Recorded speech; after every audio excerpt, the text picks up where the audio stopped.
Welcome to Bet On It. I am Kelly Stewart. This is the college football edition. It is week 11, and I cannot believe how fast this season has flown by. We're going to get into the big game breakdown, but first, let's bring in Marco D'Angelo at Marco in Vegas on Twitter and Yanni Corrales at Greek_Gambler. We finally got the Greek a new background, so it doesn't look like he's against a white wall because, in fact, he never was to begin with.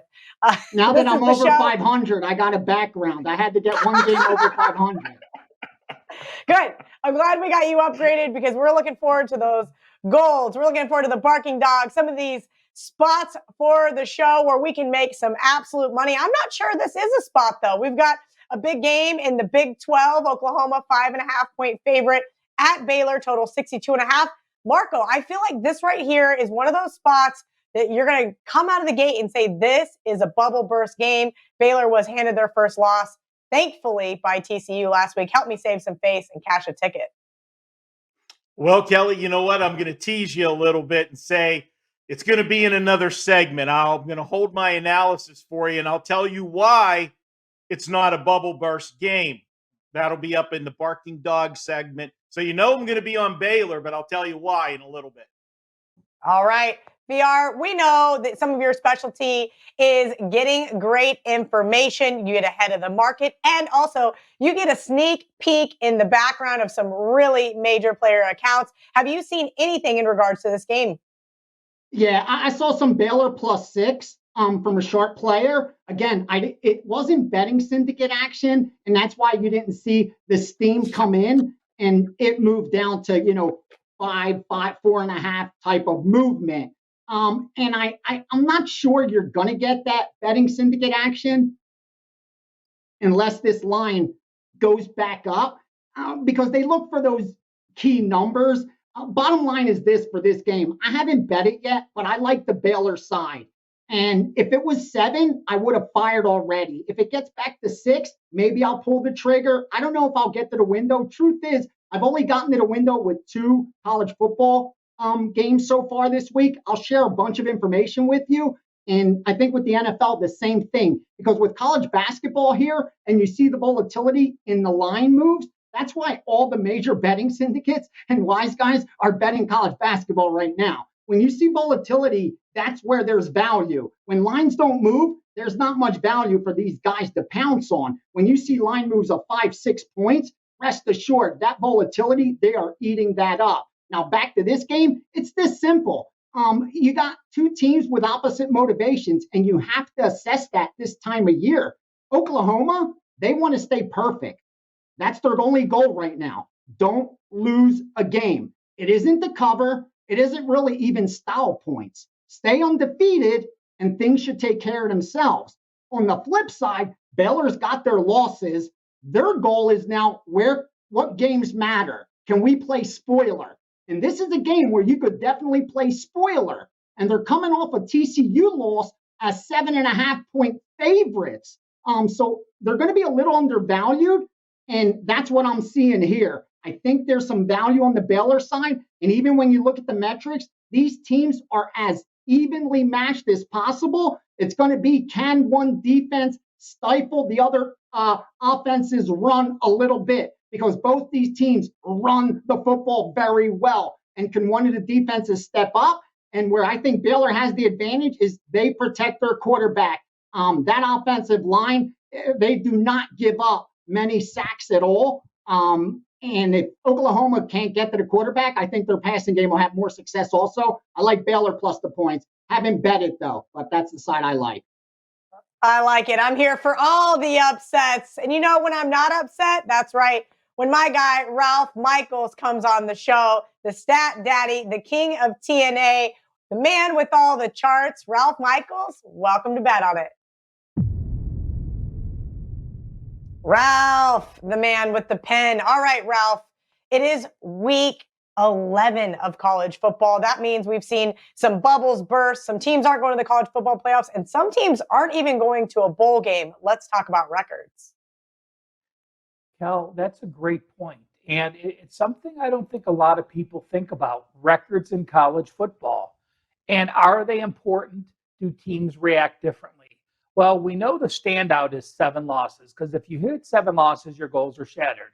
You're not going to a bowl. You likely make your coaching change. You may start playing some young kids. We'll talk about that in a minute. But first, I wanted to do a dive and see if 5-win teams in November have any significant stats. And why do I say 5-win teams? Well, at this point in the season, you're likely 5-5 or 5-6. And you have to have one more win to get to a bowl. So I broke down 5-win teams in November. 5-win teams that play on the road in November have covered 59% of the time. That's South Carolina playing Missouri. Away favorites have actually covered 59.3%. Does it make sense? Well, you have 5 wins. You're going for that 6th bowl eligible win. You're the better team. Yes, you have covered 59%. But how about a 5-win team, a team that is at home with 5 wins in November? Home teams have covered 46%, not any type of wow number, but home dogs that have 5 wins in November have only covered 36.7%. Makes perfect sense to me. You are needing a win to become bowl eligible. You are not the better team. You have extra pressure being at home in front of your fans. Those home dogs with 5 wins this week, Texas Tech and Tennessee against Georgia. How about exactly 5-5 teams? So 5 wins, 5 losses, plain and simple. 10 games. You got to win one of your next 2 to go bowl eligible. Home dogs, 53%. Excuse me, home favorites. My apologies, 53%. Home dogs, 43%. Away dogs, 53%. And away favorites, 47%. So the biggest takeaway with that, 5-5 teams where the guy's a home dog, 42.9% against the spread. None of those this week. San Jose State is a home favorite against Utah State. They fall in that 53% category. Now, I want to bring up 1-win teams, and then I want to get your reaction to that. How do 1-win teams do in November? That means you're at least 1-7, 1-8, 1-9. Do you continue to try? Do teams overlook you? Or perhaps, let's see what the data tells us. And I love running these numbers because I had no preconceived thought going in. It's just something I thought of at this time, what those teams' motivation levels are. Well, I ran numbers. Home teams, 50.9%, a wash. Away teams, 50%, a wash. But when I broke down home favorites, home dogs, away favorites, away dogs, 1-win home favorites, 44%, exactly what you would expect. Away favorites with only 1 win, it's a rarity. It's only happened twice. Both teams failed to cover. Away dogs, 51%. And here's my surprising one. Home dogs with only 1 win have covered 56% of the time. And if you're a home dog getting 20 or more, you have actually covered 75% of the time. Not a big sample size. Home dogs this week.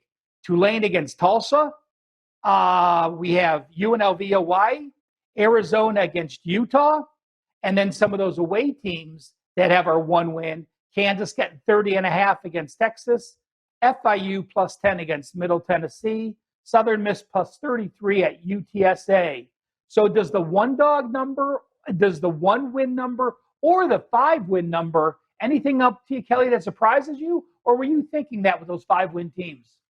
You know, the thing about the 5-win teams, Ralph, that is really interesting to me here is, do the bookmakers know these teams have the ability to be bowl eligible? Do they know people are going to bet on maybe that situation? And is it already baked into the cake? Because a lot of these are right around that 50% mark, no wow numbers. And as far as the 1-win team goes, of course, those teams are getting so much value. They have 1 win. They're probably terrible against the spread as well. I do like UNLV this week. KU at Texas, 30.5 points. Oh my God, I didn't want to do it, but I probably will, just because they know that those bets are going to get one-sided action. The whole world's going to want to bet against KU, who did not cover again last week to their in-state rival, Kansas State. Yeah, KU has some ugly numbers. But again, let's remember a couple things as well. It's later in the year, so many teams are beat up. That's an equalizing factor. Many people have a rivalry on deck. if you're a 30-point favorite, even if you're an in-state rival, it's not the same as a in-state rival with a line. Kelly, you brought up teams that are ineligible because having a 7th loss. So I wanted to pull the data, and teams that are off a loss, which gave them 7 losses, they've covered 47%. So it's by no means a bettable. To me, it's a slight fade if you are now bowl ineligible because you lost your last game and you have 7 losses. But when I pull out teams that are a home dog that are off their 7th loss, they have covered 42%. And listen to this subset. If you are off your 7th loss, you are a home dog, and you are getting 8 or more, so you are a significant home dog and you are not bowling this year, those teams like USF against Cincinnati and like Vanderbilt against Kentucky have covered only 33% of the time with a very nice sample size, over 70 games since 2012. So 7th loss, home dog of 8 or more, those teams like USF and Vandy are in fade rolls. I can see that. Unfortunately, I need 2 more wins from USF. That's not going to work for me. Ralph, do you have any other systems for this season in college football? Well, I wanted to throw in just one, an over-under system, Kel, and a team that allows 40 points and wins a game. Houston fell into that category, Tennessee, Bowling Green, and Ohio. If you allowed 40 points and you won the game last week, if you blindly bet the under the next week, you have covered 59% of the time. At home, it's 60%. On the road, it's 59%. So keep that in mind. It's very simple. You gave up 40 points plus, and you won the game. Last night, it was Ohio, Eastern Michigan. That game went under by 1 point. So we'll add another win to this record. Look for the under in Bowling Green, Toledo, Tennessee, Georgia, Houston, and Temple. And let's finish it with a wow angle, Kelly. When we are talking an 84% system in college football since 2014, and it's this: you are off a loss. You have revenge against this conference opponent. And in your last game, you were a dog of 10 or more. So last week, you were expected to lose, and you did lose. Now you have revenge against this conference foe. And those teams have gone 26 wins and 5 losses, 83.9%. 2 teams fit the bill, off a loss with revenge, and they were getting over 10 points last week. Tulane against Tulsa, Georgia Tech against Boston College. Take a note, when we're talking about an 84% league-wide system, that's something I put 2 check marks next to on that team's name. That's awesome stuff. And that might just be enough to talk me off of Boston College, Ralph. Appreciate your insight. As always, we're going to take a quick commercial break. When we come back, it's time for those barking dogs.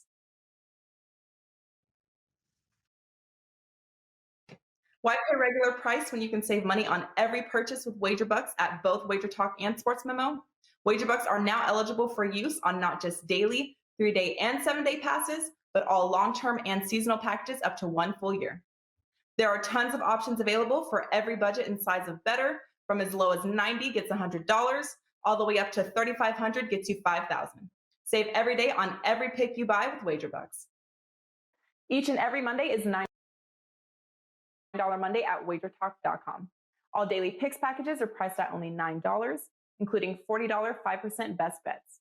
As an added bonus, all new users will receive $25 in WagerBucks credited to their accounts, available for immediate use after their initial $9 Monday purchase. So make sure to take advantage of $9 Mondays at WagerTalk.com. Welcome back to Bet On It. And this is always my favorite segment. Why? Because I'm addicted to that plus money.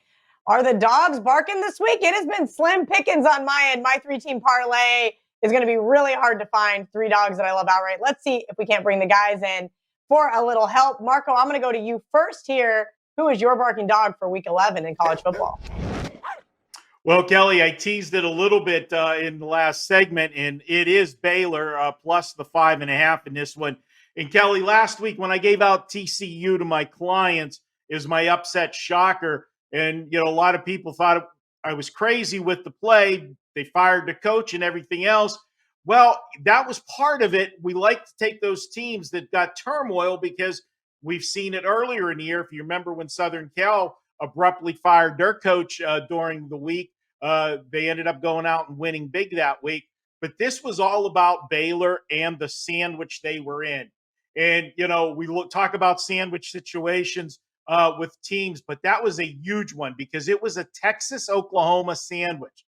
That's always a big sandwich in the Big 12. But this year, that sandwich has a little more meaning to it because those are the two big guns in the Big 12 that kind of said F you to the Big 12 and said, we're packing our bags and leaving.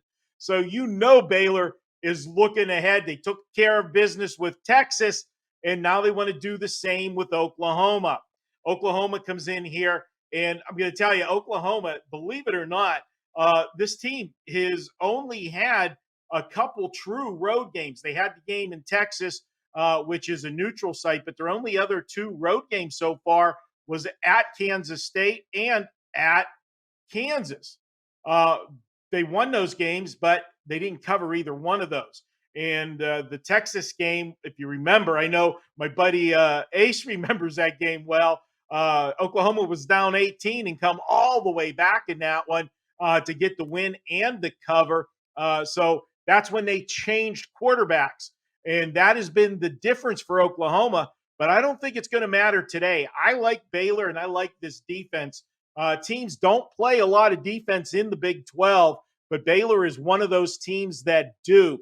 And my old adage, if you can give me the better defense, getting points against the team that's been spotty at best on the road this year, I'm there for that. I think Baylor takes this one right down to the limit, to the final gun, and I'm going to call for the outright upset. We're going to go Baylor 31-27. Look for them to get the job done. And Oklahoma has allowed 30 points to Kansas State, Texas, and TCU. Last week was the first time all season that Baylor allowed anybody to reach 30 points. I'll go with the better defense here. Let's get that upset. Do a little sprinkle, as my buddy VR would say. Marco says the Sooners are on upset alert. VR, who do you think is on upset alert for Week 11? All right, my dog, I went with Colorado State. I haven't gotten to the window because I'm waiting for 3. It's also a steam move. Anytime the 3 popped up, it was a different group that grabbed it, and I agree with that move. It makes perfect sense. You have an Air Force team that, number one's coming off a heartbreaking loss against another service member in Army in overtime. Now they got to pick it up and go on the road to Colorado State, who's coming off a loss and coming off 2 games ago, a home loss. So it's a team that's motivated, number one. Number two, as good as this Air Force defense has looked as point differential on that side, holding teams, I think they're going to have a problem doing that against Colorado State because Colorado State's very two-dimensional. It's a team that rushes for 5.2 yards per play. Rushes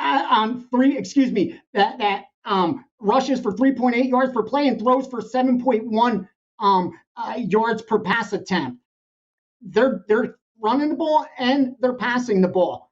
With Air Force, you know what you got to do. You got to shut down that run. And if you look at Colorado State on the defensive side of the ball, they're well above the NCAA average. The average defense allows 4.3 yards per rush. They allow 3.6. That's very good. This is nothing they haven't seen before with Air Force. And getting points at home, I just think it's a really good spot. This is a very winnable game for Colorado State, which has definitely underperformed against the betting market over the last couple of weeks, going 0-3. And more importantly, 2 of those games, they were favored. And I think that's why we're getting these points here. This is a pick'em game. It's a coin flip in Colorado State. And getting those points gives me all the difference in the world. if it don't get the 3, then it's a money line play like last week when I gave that play out. I just bet it on the money line because if I'm not going to get the 3, I don't want the 2.5. Just give me the plus money. All right, that makes sense to me. You know, I love that plus money. VR, I'm going to kick it right back to you for the college Steam game of the week. All right, my Steam game of the week. Hold on, I got to pull it up. It's Georgia Southern +2, +2.5. Actually, let me make sure that I haven't gotten to the window and haven't released it because the play's at 3. Georgia Southern's the side we were looking at to take it +3. The groups I work with took it at +3. I'm not going to give it out to my subscribers when it's such a key number if I'm not getting to the window myself at that very same number. Again, I'm here to try to help you win money or save money, whether you follow fade, that's on you. Bottom line is this for Georgia Southern. After playing Coastal Carolina last week, Texas State's going to be a vacation. And when you come off a game like that, you're going to be more times than not undervalued in the betting market because they blow out teams like that. So that's kind of sets up nicely here. And then you have a Texas State team coming off a win. Again, nothing impressive. These are two teams that are nothing as evenly matched. Like when you look at the metrics, as evenly matched as they come, even Georgia Southern's a little more, at least on the offensive side of the ball, more impressive, more yards per play, rushing the football, passing the football. Again, I just am hoping to get 3. That's the Steam move at +3. Right now at 2.5. Lost a little bit of value. It's on you whether you want to follow or fade. Just sharing information. But Georgia Southern over Texas State's this week's Steam play. All right, like VR says, if it's under 3, just play it on the money line. It makes more sense in the long term. Marco, you know what also makes more sense in the long term? You opening up the goddamn deli. Tell me it's open this week. Yes, Kelly, the deli is open, and I guess maybe we'll call it a Permani Brothers sandwich since we're going to be heading to Pittsburgh, get one of those sandwiches. And by the way, and I'll get called out for it, the most overrated sandwich ever. But I wanted the one with macaroni and cheese. You promised me when I was hungover, you're going to get me the macaroni and cheese sandwich in Pittsburgh. You're going to be nice enough to even have room service bring it up to my room. We'll get whatever you want, Kelly. You know you get whatever you like. Well, I can't say that because we got prima donna Gianni with us, and he dictates what we do. But that is, I called him out on the most watched show on WagerTalk. I'm going to hear about that. This is a spot last week, Kelly. Every show I did all week long, there was one game I gave out across the board on every show, and that was Memphis plus the points over SMU. Why? Well, because it was the Dream Crusher game, and it was the way in which SMU lost the week before. They battled Houston. They were undefeated. Those two teams were the top 2 teams in the conference, and SMU came all the way back, tied the score with 35 seconds left in the game. They kicked the field goal. Looked like we were going to be going to overtime. Oh, no. They kick off, and on the ensuing kickoff, a 100-yard kick return by Houston to win the game. I just felt there was absolutely no way SMU was going to be able to pick themselves up off the mat and win last week at Memphis, and Memphis got the job done. But now let's dig a little deeper into that Memphis win last week. If you look, everything in the world was going against SMU going into that game.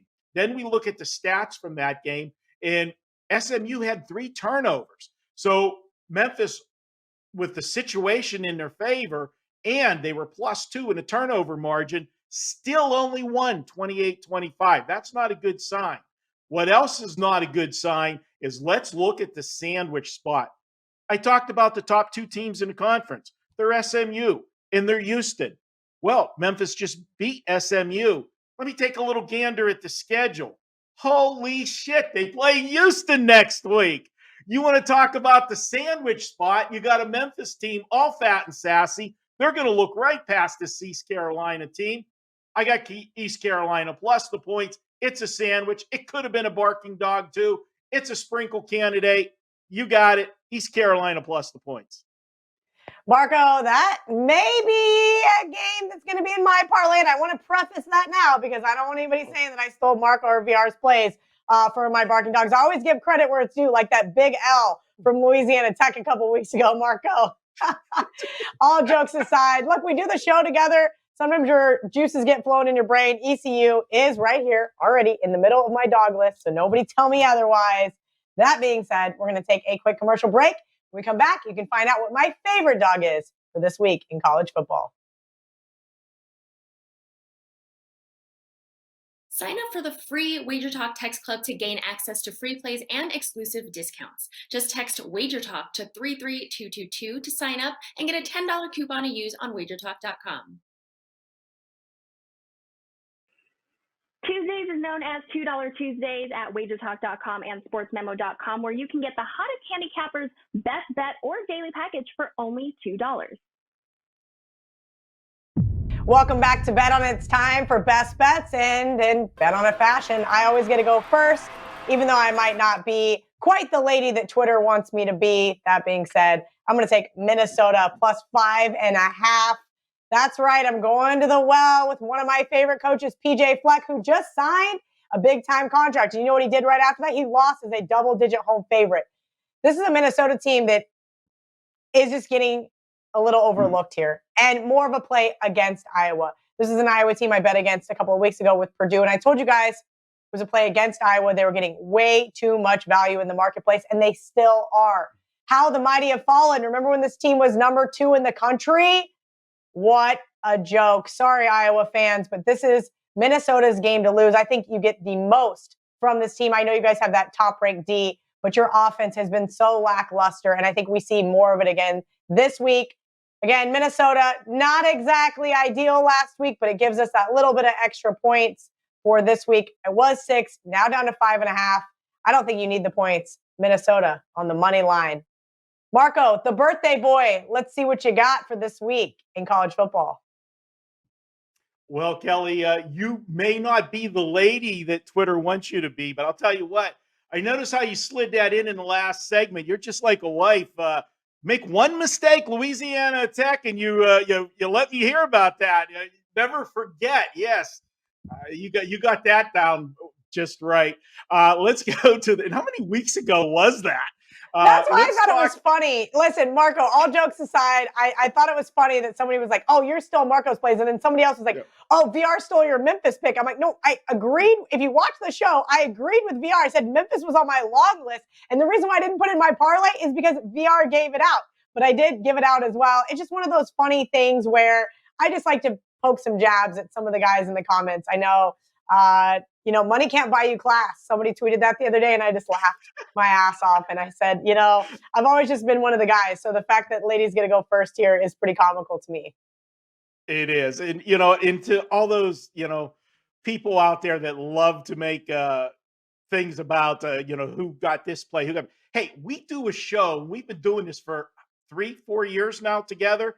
You're going to start, you're sharing information. You start to think in some regards, how many times, I'll go to VR and say, hey, this looks like a setup or this or that. And I ask him about it or one of the scenarios that I use. We learn from each other. That's what this show is all about and what we try to do. Yeah, we give you picks, but we're also teaching you how to do things on your own so that you can find some of these spots that we like to find. With that said, here's a spot I like this week. And this is a game that if I wanted to use a trap game instead of a sandwich game this week, this would have been a candidate for it. And I'll explain why. We're looking at Nevada coming in here playing San Diego State. And I'm going to make a line comparison to a couple weeks ago. And it was a game in which I was on. Fresno State came to San Diego State a few weeks back. And San Diego State was undefeated at the time. Yet Fresno State was the favorite on the road. What was up with that? You had an undefeated team ranked in the top 25, playing at home, and they were an underdog. Something smelled fishy. Yeah, Fresno State took them out behind the woodshed, won that game easily. Now you've got Nevada that's coming in here on a roll. Their only loss in the last 6 games was a 2-point loss at Fresno State. and they are the underdog, not the favorite like Fresno State, and San Diego State has lost since then. That smells fishy as well. I like the San Diego State team. San Diego State has the number 7 team defensively against the run. Now, I know Nevada primarily is a throwing football team, but you still have to have some kind of balance. And if they become one-dimensional, that is going to hurt Nevada. And I think that's the key to this game. I like San Diego State at home with that defense, and I look for them to get the job done. And the other thing that I'll say about this one, you look at Nevada, they're tied in the standings, yet we've got the favorite here in this one. Nevada is battling for the Mountain West Conference Championship. So is San Diego State. Key game, home team. I'll lay the small number. I think they get the job done. Right now, you're looking at a San Diego State team that had every right to have the dream crusher last week and come up flat. They went on the road. They didn't cover, but they didn't lose either. It was a push. They won by 7 on the road at Hawaii, which showed me they picked themselves up off the mat. Now back home, they still can control their own destiny. Let's go ahead, take San Diego State as the best bet. 27-20, they get the job done. VR, you alluded to start the show that you are finally in the black on the show, not in real life. We know that that's a different scenario here because we pick all the games beforehand, but that means you've been on an absolute tear over the last 2 weeks. So we got you a new background. Now I want to know who your best bet is. Yeah, and I agree with you. It's one of the 2 bets that I gave out. I'll tell you, I gave out Ohio State to subscribers at minus 19.5 or 20, not above that. As a smaller play at 3%. And I always say I go from 1x to 5x. 4 and 5x are best bets. If you're betting 1 to 3x plays, you know there's going to be volatility and variance, but the performance is what you get for variance. If you could ride the volatility, the performance always pays off. But you got to manage risk appropriately. But my best bet, again, I hate using that word because it's Wednesday, and by Saturday, I might have 3-5% plays. Those are best bets. This is 4%. So again, up till Wednesday, right now, the biggest bet I've shared with my subscribers is Minnesota as well at +6. I bet it at 5.5 anyway, Kelly, because I agree with you 100%. You have a team coming off being double-digit favorites that lost outright. More times than not, you're going to be undervalued. Doesn't mean you're going to win the game, but the market's going to be shaded against you. Couple that with a very winnable game for this Minnesota team. Listen, I just don't think Iowa should really be this big of a favorite, especially when you dig into the metrics. I think Minnesota's going to have a ton of success running the football. That's going to keep them in the game. I know Iowa's defense, that 2.9 yards per rush against, but this team, I think, will have success because they're going to keep trying. The NCAA football average is around 37 rushes per team. This team's at like 46. So even if you try to stop us, we're still going to do what we do. I love that type of team. And then they should have success throwing the football against Iowa as well. At least enough to give them balance. I agree with you, Kelly. And finally, real quick, what Marco touched on about who's pick. Listen, what I love most about sports betting is the market judges us all the same. Whether you're male, female, rich, poor, white, black, it doesn't matter. There's no entry level, meaning it's open season for all of us. At the end, if you make good bets and manage your risk correctly, you'll be profitable. If you make bad bets or don't manage your risk correctly, you're going to lose money. Now, how you get those good bets, whether you're throwing darts, whether you're handicapping, or whether you're taking them from Kelly, that's the least thing that matters.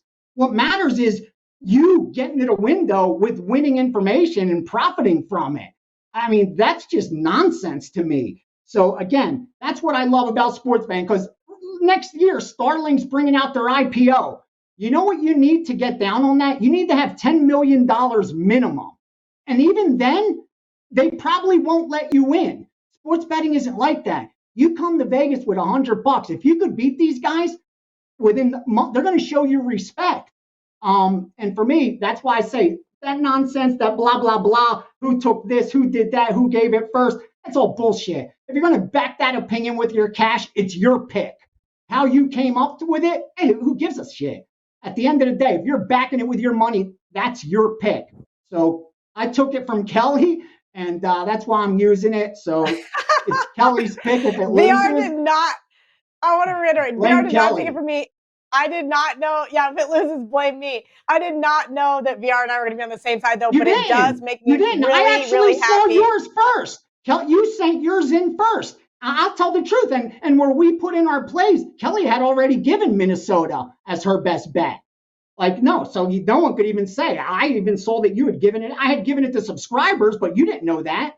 And just like you had given it out here for the best bet already. So hell yeah, we're on the same side. We're all on the same team, babe. I love it. I love when we're on the same side. I wanted to steal one thing from the gold sheet I forgot to add in on my side. Hawkeyes just 2-2 straight up in their last 4, averaging 13.5 points per game in that run. And guess what? None of those wins have come by more than 5 points. Like VR said, this is just a few too many points. But let's see if the Gophers can't get that money line sprinkle for us. We're going to take our last commercial break. But when we come back, it's time for the recap.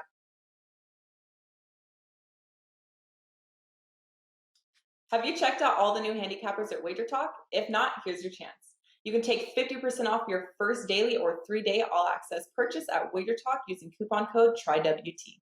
Our new roster of experts is 30 deep, covering sports from all around the world, giving you tons of options to choose from. All you have to do to redeem this offer is go to WagerTalk.com, choose a handicapper of your choice, and use coupon code TRYWT at checkout, saving 50% on your first purchase. Welcome back to Bet On. It's time for the recap, big game breakdown. Kelly, real quick, sorry. Before you give the recap, because I know they're watching and they're going to be like, wait, where's the gold? What section did I miss it? No. And seriously, guys, I love you and I appreciate all the support. But all I ask is not even appreciation. Just take a second and go like this and say, you know what, dude? You put on the suit, you did the hair, you did the research. You're going to give us as much as you can. I'll take a second from Ace and I'll put a like. Or you know what? I'll even go in there and trick the algorithm by putting a comment and say, Ace, you're an asshole. I don't care. But at least give me something. Show me you give a, like, so then I could give you gold. I have gold. I have nothing but gold to give. Because like I said, we're doing college baskets and I have so much college football information and NFL info that I still have to confirm. But for what? I'm sorry, not to be a dick. But I don't ask for anything back. I've never asked you to buy a pick, never asked you for nothing. And when I lose, I admit it. When I win, hey, I brag a little bit. Why not? But with all that said, the only thing I ask in return is, dude, just go down there and say, you know what, man, you are. Here, I'll give you that like this one time. That's all.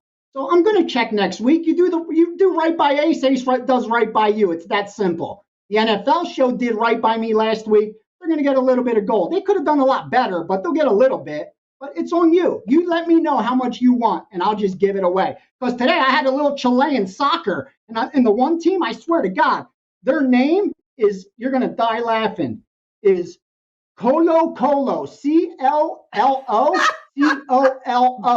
That's not the side we bet. We bet the total in that game. But yeah, I even have Chilean soccer to share. But again, so recap, Kelly. Chilean next soccer, week we got another winner plus the half a goal on Monday. So shout out to VR for that one. I did get a little greedy. I sprinkled a little bit on that plus 125, but that's just how I do things. Split. And let's get into this recap real quick. Everybody likes Baylor this weekend. Marco says, don't worry, there's not going to be a letdown spot because it's also his barking dog. He thinks they're going to play spoiler to Oklahoma. Speaking of barking dog, VR's is Colorado State. He said, if it's not 3, just bet the money line. Steam game, same thing. Georgia Southern, money line, unless you can get a 3. The deli is back open, East Carolina. And boy, do I like this one. I thought about grabbing the 6. Marco says that they are an excellent sandwich spot for the Memphis Tigers. Best bets. That's right. VR and I are on the same side. You love to see it. Minnesota plus 5.5.